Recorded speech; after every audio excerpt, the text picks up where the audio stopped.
Hi everyone! In this video, I'll show you how to create a smooth slow motion effect in Premiere Pro. Start by adding your clip to the timeline. Once it's there, make sure it's selected.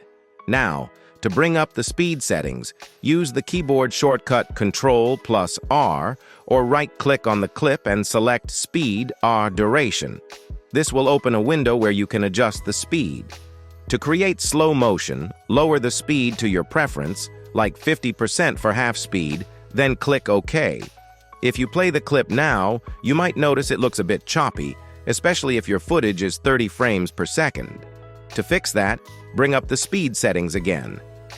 In the pop-up, find the Time Interpolation drop-down and select Optical Flow. This option helps smooth out the motion. After applying Optical Flow, the playback may still stutter a little. To improve it, select your clip and go to the Sequence menu at the top. Then, click Render Selection. This process can take a moment, but once it's done, your slow motion effect should look much smoother. If this video helped, support us with a like and share your questions and thoughts in the comments below.